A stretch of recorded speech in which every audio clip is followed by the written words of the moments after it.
만성질환과 현대의학의 한계 여러분, 지금 이 순간에도 여러분의 혈관 속에서는 조용한 전쟁이 벌어지고 있습니다.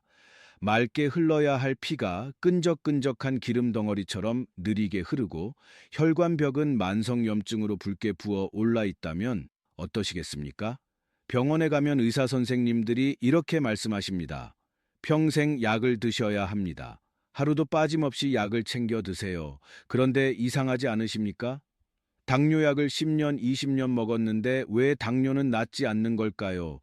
고지혈증 약을 꼬박꼬박 먹는데 왜 혈관은 계속 막히는 걸까요? 병원이 여러분께 말씀드리지 않는 불편한 진실이 하나 있습니다. 현대의학의 약은 증상만 잠시 누를 뿐입니다.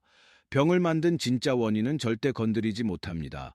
마치 불이 난 집에 물을 뿌리는 게 아니라 연기 감지기만 꺼버리는 것과 같습니다. 하지만 돈 한 푼 들이지 않고 지금 여러분의 주방에 있는 이 가루 한 스푼으로 혈관의 기름때를 벗겨내고 염증을 잠재울 수 있다면 믿으시겠습니까? 오늘 이 영상에서는 약 없이도 만성질환의 뿌리를 뽑을 수 있는 천연혈관 청소부들과 여러분의 몸을 살리는 기적의 재료를 공개하겠습니다. 의학 3.0 시대. 만성질환 치유의 새로운 관점 본격적으로 시작하기 전에 여러분께 질문 하나 드리겠습니다. 여러분은 만성질환 관리를 어떻게 하고 계십니까? 첫 번째, 병원 약만 의존한다. 두 번째, 음식과 생활 습관으로 고치려고 노력한다. 댓글로 1번, 2번을 남겨주세요. 여러분의 건강 철학을 파악하면 더 깊이 있는 정보를 드리는 데 큰 도움이 됩니다. 안녕하세요. 저는 10년차 신경과 전문의 이수정입니다. 지난 10년 동안 수많은 환자분들을 만나면서 한 가지 확신하게 된 것이 있습니다. 현대의학은 분명 위대합니다. 부러진 뼈를 붙이고 세균을 죽이고 응급 상황에서 생명을 구하는 데는 최고입니다.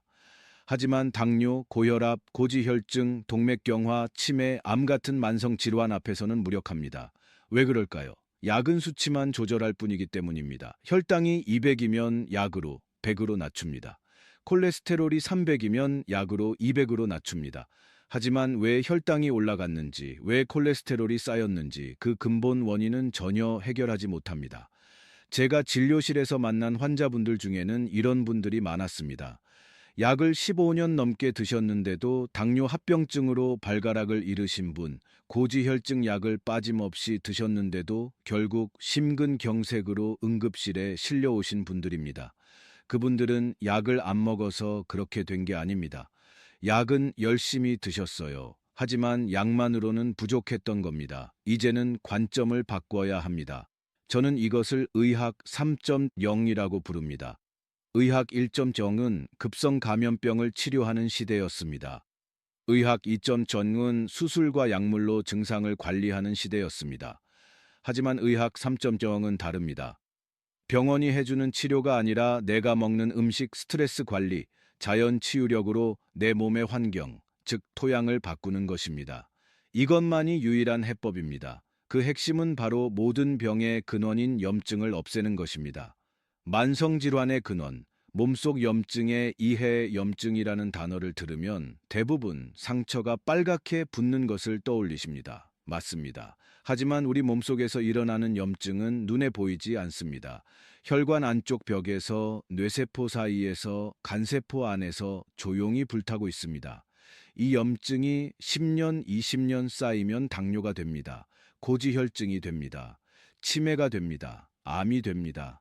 그렇다면 혈관 속에 낀 끈적끈적한 염증 덩어리 무엇으로 닦아내야 할까요? 천연혈관 청소부, 미나리, 해조류, 버섯 자연이 우리에게 준 선물들이 있습니다.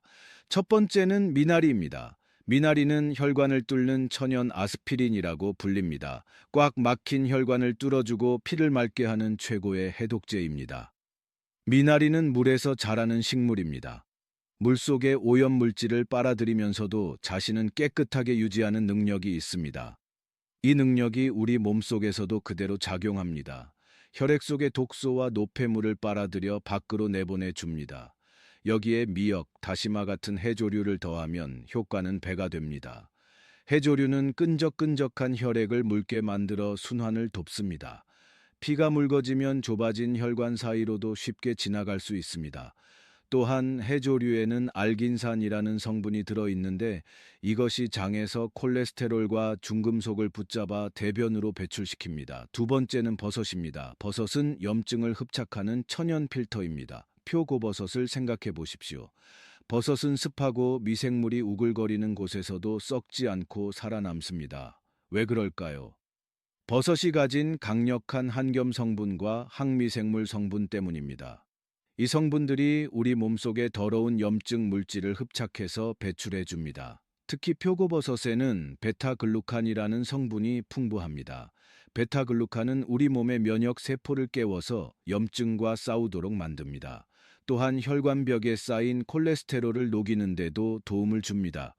표고버섯을 말려서 먹으면 이 효과가 더 강해집니다.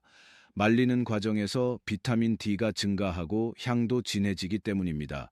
기름때 벗기는 치트키, 들깨가루와 혈관 대청소 스프, 세 번째는 들깨가루입니다. 이것이 바로 오늘의 주인공입니다. 들깨가루는 기름때를 벗기는 치트키입니다. 들깨에는 식물성 오메가3 지방산이 엄청나게 많이 들어 있습니다. 이 오메가3가 혈관벽에 눌러붙은 기름때를 녹여냅니다. 마치 주방세제가 기름때를 녹이듯이 말입니다. 그런데 들깨가루를 어떻게 먹어야 효과가 제일 좋을까요? 바로 미역국에 표고버섯을 넣고 마지막에 들깨가루 한 스푼을 듬뿍 넣는 것입니다. 이것이 바로 혈관 대청소 수프입니다. 미역이 혈액을 묽게 만들고 표고버섯이 염증을 흡착하고 들깨가루가 기름때를 녹여냅니다. 그리고 이 모든 찌꺼기를 미역과 버섯이 몸 밖으로 배출합니다. 음식의 기적, 실제 환자 사례와 치유의 시작. 제가 진료실에서 만난 60대 여성 환자분이 계셨습니다. 이분은 고지혈증으로 10년 넘게 약을 드셨지만 콜레스테롤 수치가 계속 250을 넘었습니다. 제가 이 미역국 레시피를 알려드렸고 이분은 석 달 동안 매일 아침 이 국을 드셨습니다. 석 달 후 검사에서 콜레스테롤이 220으로 떨어졌습니다. 약은 그대로 드시면서요. 이분은 저에게 이렇게 말씀하셨습니다. 선생님, 몸이 가벼워진 느낌이에요. 아침에 일어날 때 머리가 맑아요. 이것이 음식의 힘입니다. 약이 수치를 낮추는 동안 음식은 몸의 환경을 바꿉니다. 약과 음식이 함께 작용할 때 진짜 치유가 시작됩니다. 심장 건강을 위한 마그네슘의 중요성 하지만 여기서 끝이 아닙니다. 몸만 고쳐서는 안 됩니다. 우리의 마음, 우리의 심장과 뇌도 염증에 시달리고 있습니다. 심장을 생각해 보십시오. 심장은 하루에 10만 번 뜁니다. 1년이면 3,650만 번입니다. 평생 쉬지 않고 일합니다. 그런데 스트레스를 받으면 심장은 더 빨리, 더 세게 뜁니다. 교감신경이 항진되면서 심장 근육이 긴장하고 수축합니다. 이 상태가 계속되면 심장이 굳어집니다. 마치 주먹을 꽉 쥔 채로 하루 종일 있는 것과 같습니다. 심장이 굳으면 어떻게 될까요? 혈액을 제대로 펌프질하지 못합니다. 혈압이 올라갑니다. 부정맥이 생깁니다. 심하면 돌연사의 원인이 됩니다. 그래서 심장을 쉬게 해야 합니다. 심장을 이완시켜야 합니다. 심장을 이완시키는 최고의 미네랄이 있습니다. 바로 마그네슘입니다. 마그네슘은 근육을 이완시키는 미네랄입니다. 심장 근육도 마찬가지입니다. 마그네슘이 충분하면 심장이 부드럽게 이완과 수축을 반복합니다. 하지만 마그네슘이 부족하면 심장이 굳어서 제대로 펴지지 못합니다. 현대인의 90%는 마그네슘이 부족합니다. 왜냐하면 정제된 음식을 많이 먹기 때문입니다. 흰 쌀, 흰 가루, 흰 설탕에는 마그네슘이 거의 없습니다. 가공 과정에서 다 빠져나갑니다. 게다가 스트레스를 받으면 마그네슘 소비가 급증합니다. 결국 우리 몸은 만성적인 마그네슘 결핍 상태에 놓입니다. 그렇다면 마그네슘을 어디서 얻어야 할까요? 영양제도 좋습니다. 하지만 음식으로 먹는 것이 가장 좋습니다. 마그네슘 폭탄이라고 불리는 식품이 있습니다. 바로 파래입니다. 파래 가루 한 스푼에는 하루 필요량의 30%가 들어 있습니다. 파래 가루를 국에 넣거나 밥에 뿌려 드세요. 김처럼 구워서 드셔도 좋습니다. 바나나도 훌륭한 마그네슘 공급원입니다. 바나나 한 개에는 약 30mg의 마그네슘이 들어 있습니다. 또한 바나나에는 칼륨도 풍부해서 심장 박동을 안정시키는 데 도움을 줍니다. 아침에 바나나 한 개를 드시면 하루를 부드럽게 시작할 수 있습니다. 뇌 염증과 정신 건강, 음식으로 다스리는 법, 이제 뇌 이야기를 해보겠습니다. 우울하고 화가 나는 것도 사실은 뇌에 염증이 생겨서입니다. 많은 분들이 우울증을 단순히 마음의 병이라고 생각하십니다. 하지만 최근 연구들은 우울증도 염증 질환이라는 것을 밝혀내고 있습니다. 뇌는 우리 몸 전체 산소의 20%를 사용합니다. 몸무게의 2%밖에 안 되는 작은 기관이 산소의 20%를 쓰는 겁니다. 그만큼 뇌는 산소에 민감합니다. 혈액순환이 조금만 나빠져도 뇌는 저산소 상태가 됩니다. 저산소 상태가 되면 뇌세포가 스트레스를 받고 염증이 생깁니다. 뇌에 염증이 생기면 어떻게 될까요? 행복 호르몬인 세로토닌이 제대로 만들어지지 않습니다. 집중력을 높여주는 도파민도 줄어듭니다. 그래서 우울해지고 의욕이 없어지고 짜증이 나는 겁니다. 이것은 의지의 문제가 아닙니다. 뇌의 생화학적 문제입니다. 그렇다면 뇌의 염증을 어떻게 식힐 수 있을까요? 여기에도 음식이 답입니다. 해조류 육수에 콩과 바나나를 넣고 생감자즙을 섞어 드셔보세요. 해조류는 혈액을 맑게 해서 뇌로 가는 산소 공급을 늘립니다. 콩에는 레시틴이라는 성분이 있어서 뇌세포막을 튼튼하게 만듭니다. 바나나에는 트립토판이라는 아미노산이 있어서 세로토닌의 원료가 됩니다. 생감자즙은 위와 장의 염증을 식혀서 영양소 흡수를 돕습니다. 이 조합을 바나나 두유라고 생각하시면 됩니다. 해조류 육수를 우려내고 거기에 삶은 콩과 바나나를 넣고 믹서에 갈면 됩니다. 마지막에 생감자를 갈아서 넣으면 완성입니다. 이것을 아침 식사 대용으로 드시면 하루 종일 기분이 좋아집니다. 화가 치밀 때는 케일을 드세요. 케일은 찬 성질을 가진 채소입니다. 한의학에서는 화가 나는 것을 간에 열이 생긴 것으로 봅니다. 간에 열이 오르면 얼굴이 빨개지고 가슴이 답답하고 화가 치밉니다. 케일의 찬 성질이 간에 열을 내려줍니다.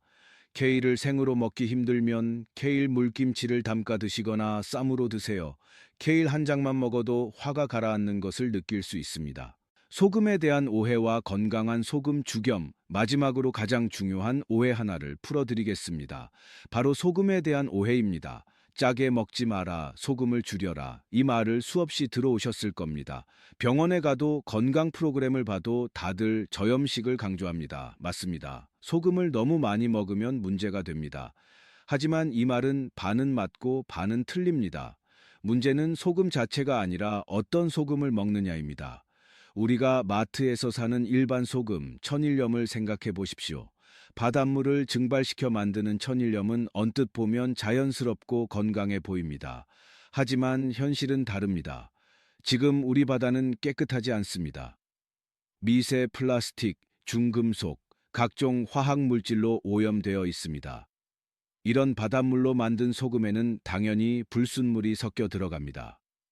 미세 플라스틱은 우리 몸에 들어오면 배출되지 않고 쌓입니다. 혈관벽에, 간에, 신장에 쌓여서 염증을 일으킵니다. 중금속도 마찬가지입니다. 납, 수은, 카드뮴 같은 중금속은 신경세포를 파괴하고 뇌 기능을 떨어뜨리고 암을 유발합니다. 이런 오염된 소금을 매일 먹으면 아무리 적게 먹어도 건강에 해롭습니다. 그렇다면 어떤 소금을 먹어야 할까요? 저는 죽염을 추천합니다. 죽염은 천일염을 대나무통에 넣어 고온에서 9번 굽습니다. 구울 때마다 온도가 1000도 이상 올라갑니다. 이 과정에서 불순물은 모두 날아가고 미네랄만 농축됩니다. 또한 대나무의 유황 성분이 소금과 결합하면서 약성을 띠게 됩니다. 죽염은 단순한 소금이 아니라 약입니다. 염증을 없애고 혈액을 맑게 하고 해독 작용을 합니다. 옛날 한의학에서는 죽염을 만병통치약처럼 사용했습니다. 상처에 바르고 염증에 먹이고 해독에 썼습니다. 현대 과학으로 분석해 보니 그 효과가 과장이 아니었습니다. 죽염에는 강력한 항산화 물질과 알칼리 미네랄이 풍부하게 들어 있습니다. 특히 요즘처럼 설탕, 즉 당을 많이 먹는 시대에 무조건 저염식을 하면 위험합니다. 왜 그럴까요? 우리 몸은 균형을 중요하게 여기기 때문입니다. 단맛과 짠맛은 서로 균형을 맞춥니다. 단맛이 많으면 짠맛이 필요하고 짠맛이 많으면 단맛이 필요합니다. 이것은 수천 년 동안 우리 몸이 유지해온 자연스러운 균형입니다. 그런데 현대인은 어떻습니까? 탄산음료, 과자, 빵, 과일, 심지어 밥까지 전부 당으로 바뀝니다. 하루 종일 당을 먹습니다. 당 섭취는 엄청나게 늘었는데 소금은 줄이라고 합니다. 이렇게 되면 몸의 균형이 무너집니다. 당은 산성입니다. 소금은 알칼리성입니다. 당만 많고 소금이 없으면 몸이 산성으로 기울어집니다. 산성 체질이 되면 염증이 생기고 뼈가 약해지고 면역력이 떨어집니다. 물론 정제 소금을 많이 먹으면 문제입니다. 하지만 죽염 같은 좋은 소금을 적절히 먹으면 오히려 건강에 도움이 됩니다. 죽염은 혈압을 올리지 않습니다. 왜냐하면 죽염에는 나트륨뿐만 아니라 칼륨, 마그네슘 같은 미네랄이 균형 있게 들어있기 때문입니다. 이 미네랄들이 서로 협력해서 혈압을 조절합니다. 제가 만난 한 환자분은 저염식을 너무 엄격하게 지키셨습니다. 고혈압이 있어서 의사가 소금을 줄이라고 했기 때문입니다. 그런데 석 달 후 이분은 극심한 피로감과 어지러움을 호소하며 병원에 오셨습니다. 검사를 해보니 저나트륨 혈증이었습니다. 나트륨이 너무 부족해서 몸이 제대로 기능하지 못한 겁니다. 나트륨은 신경 전달과 근육 수축에 꼭 필요한 미네랄입니다. 너무 부족하면 위험합니다. 저는 이분에게 죽염으로 바꾸고 적절히 드시라고 권했습니다. 이분은 요리할 때 죽염을 쓰기 시작했고 한 달 후 피로감이 사라졌습니다. 혈압도 오히려 조금 내려갔습니다. 왜 그랬을까요? 죽염의 미네랄이 몸의 균형을 잡아줬기 때문입니다. 실천을 위한 3가지 요약, 혈관 청소, 마음 다스리기, 소금 바꾸기 이제 정리해 보겠습니다. 오늘 이야기한 내용을 어떻게 실천할 수 있을까요? 간단하게 3가지만 기억하십시오. 첫 번째, 식탁 위에 들깨가루를 두세요. 미역국이든 나물이든 무엇을 먹든 들깨가루 한 스푼을 뿌려 드세요. 이것이 가장 쉽고 강력한 혈관 청소법입니다. 들깨가루는 볶지 않은 생들깨를 갈아서 만든 것이 좋습니다. 볶으면 고소하지만 오메가3가 파괴됩니다. 생들깨가루는 냉장고에 보관하고 2주 안에 드세요. 아침에 미역국을 끓일 때 표고버섯을 넣으세요. 말린 표고버섯을 물에 불렸다가 넣으면 됩니다. 국물이 진하고 구수해집니다. 국이 다 끓으면 불을 끄고 들깨가루를 넣으세요. 들깨가루는 끓이면 안 됩니다. 오메가3가 열에 약하기 때문입니다. 불을 끈 후에 넣어야 영양소가 보존됩니다. 이 미역국을 매일 아침 한 그릇씩 드십시오.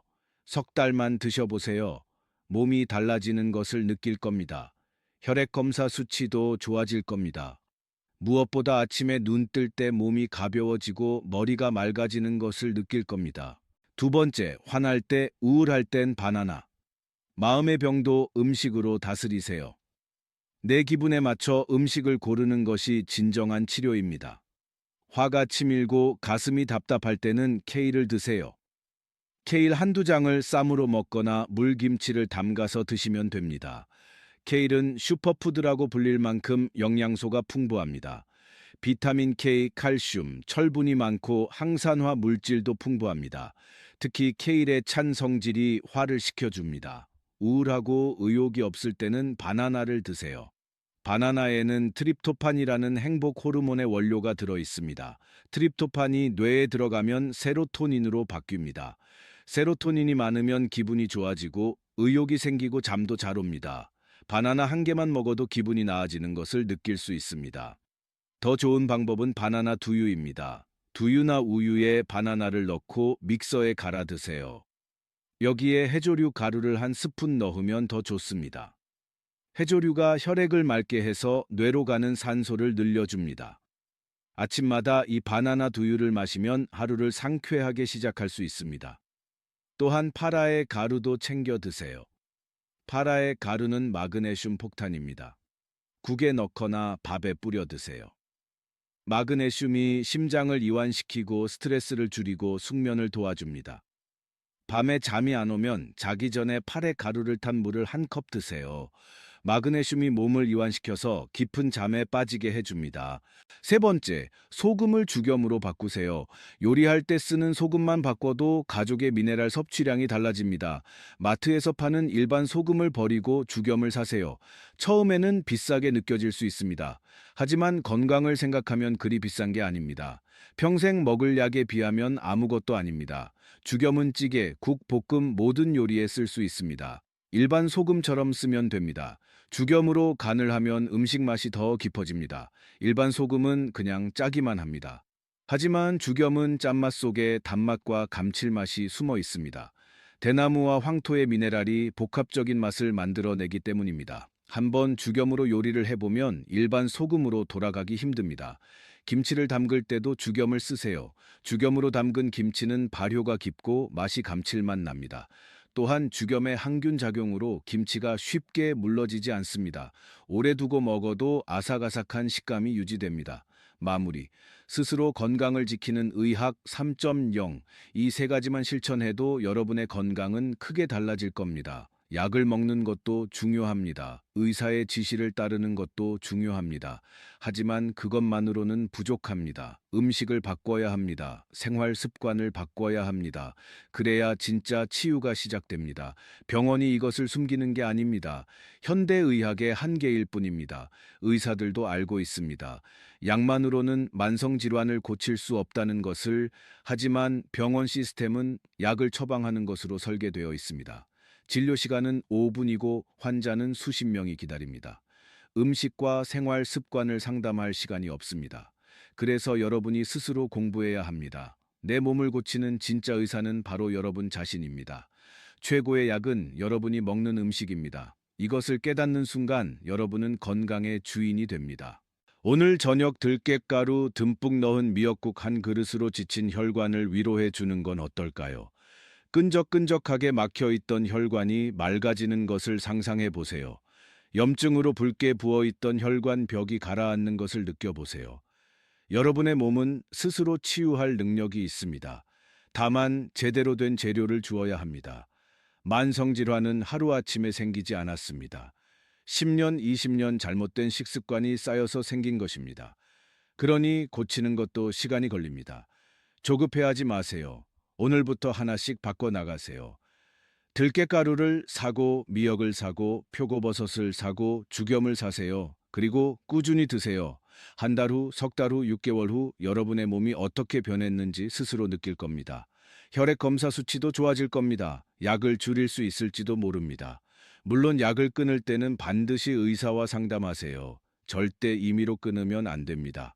제가 10년 동안 신경과 의사로 일하면서 배운 가장 큰 교훈은 이것입니다. 병원은 응급 상황을 치료합니다. 하지만 만성 질환은 집에서 고쳐야 합니다. 매일 먹는 음식, 매일 자는 수면, 매일 느끼는 스트레스를 관리해야 합니다. 이것이 의학 3.0입니다. 여러분도 의학 3.0의 주인공이 되세요. 병원에만 의존하지 마세요. 스스로 공부하고 스스로 실천하세요. 그러면 약이 필요 없는 건강한 삶을 살 수 있습니다. 오늘 이 영상이 유익하셨다면 구독과 좋아요 부탁드립니다. 그리고 약에만 의존하며 고통받는 주변 분들에게 이 영상을 꼭 공유해 주세요. 댓글로 여러분의 건강 다짐을 남겨주세요. 저도 댓글을 하나하나 읽으면서 응원하겠습니다. 여러분은 건강의 주인입니다. 여러분의 몸은 스스로 치유할 능력이 있습니다. 다만 제대로 된 환경을 만들어 주어야 합니다. 최종 조언 및 고지사항 들깨가루, 미역, 표고버섯, 죽염, 케일, 바나나, 파래. 이 간단한 식재료들이 여러분의 혈관을 청소하고 염증을 없애고 마음을 편안하게 해줄 겁니다. 마지막으로 꼭 말씀드리고 싶은 것이 있습니다. 오늘 이 영상은 교육 목적입니다. 의학 정보를 알기 쉽게 전달하기 위한 것입니다. 여러분의 개인적인 건강 상태에 따라 적용 방법은 달라질 수 있습니다. 특히 지금 약을 드시고 계시거나 특정 질환이 있으시다면 반드시 담당 의사 선생님과 상담 후에 실천하세요. 음식은 약이 될 수 있지만 약을 대체할 수는 없습니다. 음식과 약은 함께 가야 합니다. 약으로 급한 불을 끄고 음식으로 근본 원인을 고쳐 나가는 것입니다. 이 두 가지가 조화를 이룰 때 진짜 건강이 찾아옵니다.